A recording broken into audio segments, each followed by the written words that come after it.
Hello diploma toppers, मी Mane sir. जसं आपण last लेक्चरमध्ये पाहिलं होतं, जे काही इंट्रोडक्शन मी तुम्हाला सांगितलं होतं त्यानुसार आपण हा आता आपला पहिला जो सब्जेक्ट आहे DCN data communication and networking हा सुरू करतोय. हे तुमचं लेक्चर नंबर 1 राहणार आहे. याच फॉर्मॅटमध्ये तुम्हाला क्वेश्चन्स मिळतील. हे सगळे आपले 2 मार्क्सचे क्वेश्चन्स आहेत. सगळ्यात पहिल्यांदा बघा, define data communication and list it's components.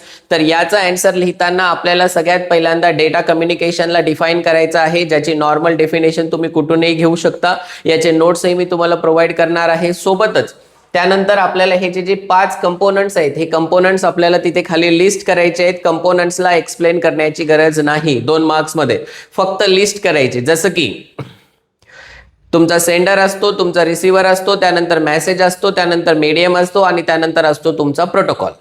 Okay, चलो. Second, define bit rate and baud rate. Simple bit rate आणि बॉड रेटची डेफिनेशन याच्यामध्ये लिहायचे. Number of bits transmitted per second. Bit rate जास्तीत जास्त असायला पाहिजे, बट जेव्हा बिट रेट जास्त असतो तेव्हा बँडविड्थ सुद्धा वाढते. बिट रेटचा जो युनिट असतो तो असतो bits per second, that is your BPS. Okay, आणि बॉड रेट म्हणजे number of symbols transmitted per second. Simple दोघांच्या डेफिनेशन आणि दोघांचे युनिट एवढं याच्यामध्ये लिहायचं असतं. त्यानंतर state the mode of communication. हे जे आहेत याला म्हणलं जातं कम्युनिकेशनचे modes based on the direction of data transmission.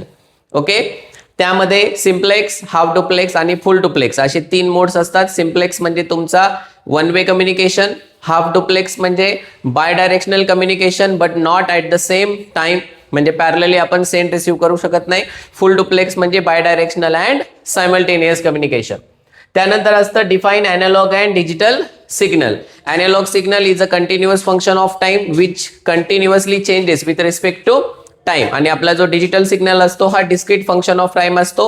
Analogue signal मध्ये एक सायनोसायडल वेव्हफॉर्म काढून दाखवायची आणि डिजिटल सिग्नल मध्ये एक पल्सची वेव्हफॉर्म म्हणजे एखादी डिजिटल वेव्हफॉर्म काढून दाखवायची. एवढंच. हे जे मी आन्सर सांगतोय एवढे आन्सर्स तुम्ही परफेक्टली पेपरमध्ये लिहायचे. आणि पुढे अपकमिंग जे काही आपले लेक्चर्स येणार आहेत त्यामध्ये मी तुम्हाला टाइम बद्दल पण सांगणार आहे की कोणत्या क्वेश्चनला आपण किती टाइम द्यायला पाहिजे. ओके, लास्ट आजचा शेवटचा क्वेश्चन तो म्हणजे list types of computer networks. यामध्ये आपल्याला लॅन, मॅन, वॅन एवढेच नाही तर हे सोडून आणखी आपले पीर टू पीर नेटवर्क असतात, ब्रॉडकास्ट नेटवर्क्स असतात, क्लायंट सर्व्हर नेटवर्क असतात.